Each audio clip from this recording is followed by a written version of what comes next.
Hello everyone and welcome to my channel. In this video tutorial we'll be going through all the tips and tricks to defeat Taro, the first boss fight in Kina Bridge of Spirits on Master difficulty.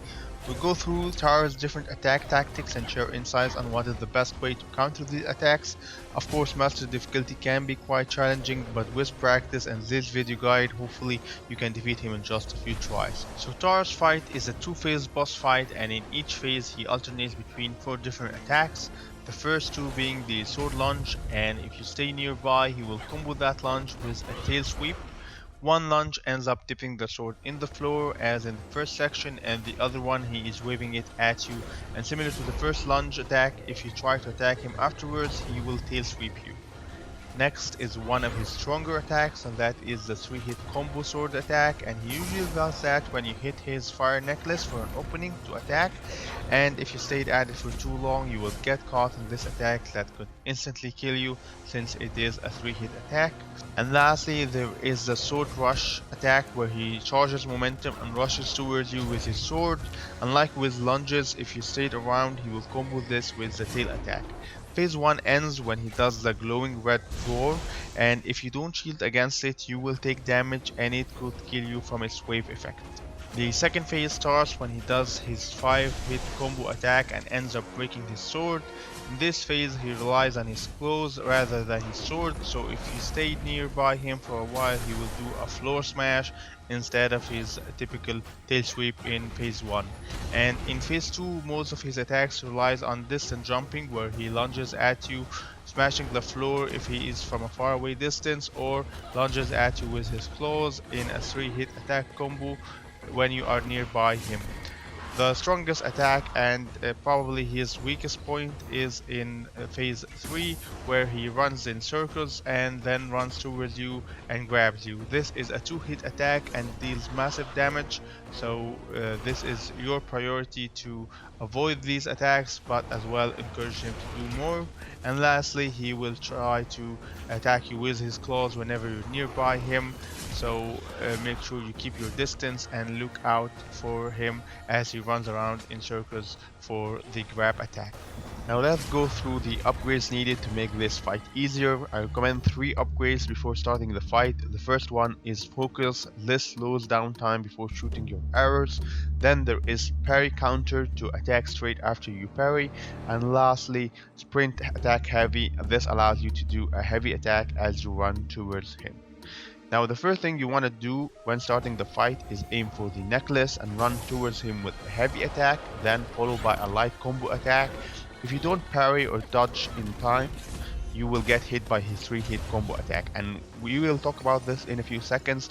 But straight after your first attack, use your rots for a second opening to deal 2 more light combo attacks before he jumps away and start running in circles. And this is the tricky part here. Now the key to winning Taro's fight easily is to master the parry button, and there are 2 types of parrying when you're fighting Taro, one when he lunges at you and the other one when he's doing the 3-hit combo attack. So right as Taro lunges at you, right in this moment you press the L1 button right when he is in the middle of the air, and it will automatically every time parry his attack. And if you have the sprint attack heavy ability you can rush towards him and press R2 for a quick heavy attack or do a light combo attack, whatever your preference is. This is a very good opportunity to hit his necklace again so that you can stun him and do a light combo attack, but don't overdo it because your shield will not be able to withstand the 3-hit combo attack. Now what we want to do now is to parry the 3-hit combo attack. So he always do the 3-hit combo attack when you attack the fire necklace. Right when his sword is right behind him, just like this, you press the L1 button and it will automatically parry his attack every single time. You can follow up with a heavy attack or do a light combo attack, whatever suits you. If you are like this in the beginning of the fight, use your rots to stun him. Now the rots do an explosive damage, so that will stun him for a bit of longer time, so you can do up till 10 hits for him. In the middle he will roar. Don't fear, he will not attack you, he will just jump away. Now aim again for the fire necklace and go attack him until it's time to parry. However, what if I missed the timing? Then in this case just press L1 again real quick after your first attempt, and your shield should block the first and second hit from Taros, and you will parry the third hit instead of the first. So in that way every time Taro uses a 3-hit combo attack, which you can trigger easily when you hit his fire necklace. You can parry it with ease. And as for the sword launch attack, as we've mentioned, just press L1 again when he is in the mid-air, and the parry will connect every single time. And for the rest of the fight in this phase 1, just dodge his sword dipping launch attacks and his sword rush attack, and you can identify easily by the following. So the sword dipping launch attack, he usually attacks you when you are standing still from a distance and keep shooting arrows at you. He will just jump and dip the sword in the floor, so just dodge that. And for the sword rush attack, he will just stand still and have this orange glowing sword just before he rushes towards you.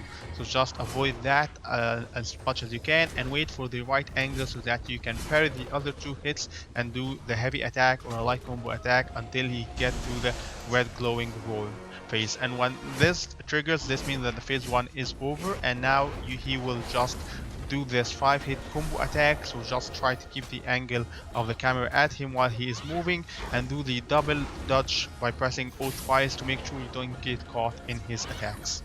In the second phase, the best way to land multiple attacks is when he runs around you in circles in an attempt to grab you, and the best timing for dodging this attack is when he raises his hands towards you, just like in this moment, and that is the best moment for you to dodge.